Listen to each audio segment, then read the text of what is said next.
Hey y'all, and welcome back to the channel. My name is Danielle Jones. I am the luxury realtor, where luxury is not about a price tag, but about the luxury experience that I provide. Today, I really want to talk about the home buying experience and the home buying process. A lot of times, when people buy homes, they do not know the process. They really just let the realtor lead them along the way, which is great and it's also fine. But I want to make sure I educate you enough to know what the process is, what the different steps are, and where you are in the process. So you can really have a grips on knowing, okay, she's just not taking me along the ride, she's guiding me along the ride. So for this video, it is for my first time home buyers, or if this is your second time buying a house and it's been 3 years or more, you're technically considered a first time home buyer as well. So yeah, stay tuned, stay locked in, and let's go ahead and get into this video. All right. So the first step in the home buying process is really deciding what your budget is. So for me, I tell my clients that you need to decide what your budget is, not the budget that the lender says that you can afford, but the budget that you feel comfortable with paying. So whether that's 1,800 a month, whether that's 25, 36, whatever that number may be, that's the number that you feel comfortable with paying. And make sure you include that to be, your mortgage, including your insurance and so the first step into becoming a home owner is deciding your budget, not the budget that the lender has assigned to you that he says you can afford, but really the budget that you feel comfortable with paying every month. Now, this budget should include, and you should think about as well as your cost of living, your lifestyle that you already have, maybe the lifestyle of your kids, food, other entertainment, and things of that nature. It should be considered into this budget because at the end of the day, yes, you're buying a house, but this note you're going to be paying for 30 years. You do not want to you don't want to not have a great quality of life. You still want to go out. You still want to go to different sporting events. You still want your kids to enjoy school and the different activities that they have. Because sometimes that does include you paying for uniforms and cleats and helmets and all of that things for them to enjoy. And you just don't want to say, oh, I don't have it because now you've sunk all your money into a mortgage. So really think about, really what you can afford and the activities and bills that you already have and include that into your new home. Now, once you determine what your budget is, what you feel comfortable with paying, now it's time to find out what the banks feel comfortable with lending. This is where we'll now go to a lender and where it's time to get you pre-approved. So with that pre-approval, he's going to ask you for documents such as tax returns, such as either bank statements or check stubs. He's going to ask you for your IDs. He's going to ask you for a plethora of things, different things. And each person is very different from the information that he asks for. And this is just so to get you approved for an actual bank loan. At this time, we're going to talk about your down payment. We're going to talk about closing costs, if there is some, because if you're going new construction, most of those builders are going to pay your closing costs. So that's something you don't have to come up with. Also, with different type of loans, you might not have a down payment, such as VA. You don't have a down payment with that. Also, with FHA or conventional, you might be paying a 3.5% down payment, or you might be asking for down payment assistance, or you might be wanting to go ahead and do 20% because you're self-employed, or whatever the case is. At this time, we'll know what that case is, and at this time, we will get you pre-approved, and you'll find out what your real budget is that the banks are allowing you to pay. And at this time, you'll also find out on a conditional basis what your interest rate will be. You'll find out how much you'll actually have to come up with and how much really everything is going to cost you. So you'll know all of these things up front before even going to search for a home. So the third step is going to find you an agent. Technically, this should have been the first step, but in case you've done some things yourself, you found the lender first, then go ahead and find the realtor second.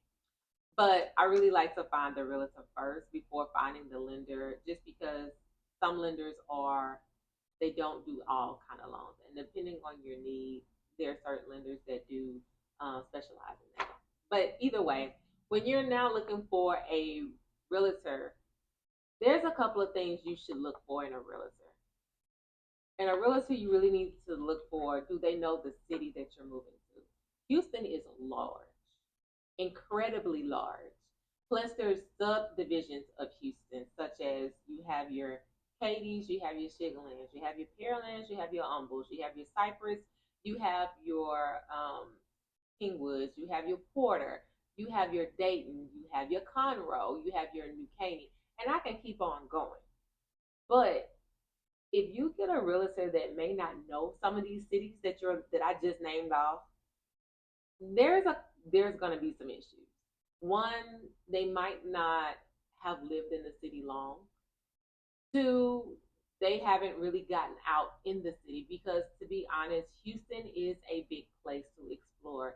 And for explorations, it takes you a little bit to understand the city, and really to understand the culture of the city, to understand where the city has been, where it's going, and where we are currently right now. Those things are very important when you're looking for a realtor, because that realtor needs to really be able to talk to you about the city, such as the school zones, the school districts. They need to be able to talk to you about the different job opportunities maybe that's here that you're possibly in. They need to be able to talk about the different sides of towns, the many subdivisions in each side of town. If you live on, let's just say you work in the Woodlands, but you're looking at moving to Katy, what freeways you're gonna need to travel to get to work every day? Coming into the city ain't it. You know, 99 might be your best option, and if that's the thing, we'll talk about now a toll sticker that you need for your car. So these things, you definitely need to do some research on the realtor. Now, me being a Houstonian, I have lived here for 38 years.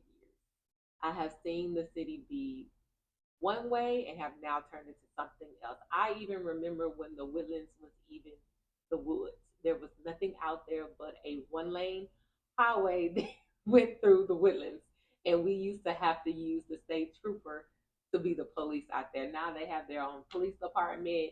You know, Exxon has now moved out there and they have a launch pad called the Exxon pad. Like, I've seen this city transform from one thing to another. So if you're looking for a realtor that really knows the city, really do your research. But if you haven't found one, definitely give me a call. Let's talk. Let's have a conversation, because I bet you I know the city better than anybody here. But that's another thing for another day. But definitely with those tips that I just gave you, if you don't contact me, definitely use those questions, those tips to really find a realtor that really can help you and get you and your family. Now, after you have gotten your realtor, you know what your pre-approval is, you know what your budget is, and FYI, you do not have to max out that pre-approval. So if your pre-approval say 3,500, your budget says 2,200, use the 2,200. Stay in that range, and anything extra is just extra. You don't have to use it all. But next, we're going to go to the home search. This is the fun part. Now it's time to go look for a home. During this time, we're really going to narrow down where you want to live, where your work is, what school districts are best for your kids. That's how we determine where to go when it's time to look for a home. Because honestly, if you just go out here looking, you're going to be looking for a while, because, like I said, Houston is the fourth largest city in the United States. And it ain't that ready for no reason. So it's best to have an idea of these things, so now we can narrow in to exactly what you're looking for. So when your realtor does a search, she's only going to give you homes that fit your specific criteria. And she might throw one or two in that don't, just to see if that might be something that you're interested in. But for the most part, she's really zoning into a specific type of home that best fits you and your family. Because at the end of the day, what you don't want to do is waste time. You just don't want to waste your time. So now This is the fun part. So after you now have found the home that's best fit for you and your family, now it's time to go ahead and put in that offer. We're about to put in that offer. Now, when it's time to put in an offer, we really use strategy. One, we really find out what is the value in that area, in the value of that home. We find out and really look at, is there some things that we need to fix? And these are the things we talk about during the initial walkthrough of you seeing this house. Is there things that you're gonna need to fix that's gonna have to adjust to you and your family and your lifestyle? Is there some things that's not upgraded that's going to be needed to be upgraded and that you're gonna have to pay for? Is there anything that you physically see that's broken, has a hole in it, or torn that you know you're gonna have to pay for? Is there anything that is non-functional that you're gonna have to pay for? These are the type of things that you look for when you're walking through the house. Um, and these are the kind of questions that I'll be asking when you're walking through the house, because this is also going to help on to negotiate this offer. Because remember, the asking price is just that, it's the asking price, it's not the final price, it's just the asking price. You can always go in lower and say, hey, I want to only, the house is for 250, I want to put an offer in for 240, and these are the things that I see that needs to be fixed, and this is why. So there's ways to negotiate that pricing, and there's some things that you definitely need to look for when you go and put in that offer. Now, after the offer is put in and it's accepted, we now have entered into what we call the option period. This option period is a great time for you to really just say, this is the time that I really, one, want to think about it. Two, I want to get a general inspection done so I really know what I'm buying.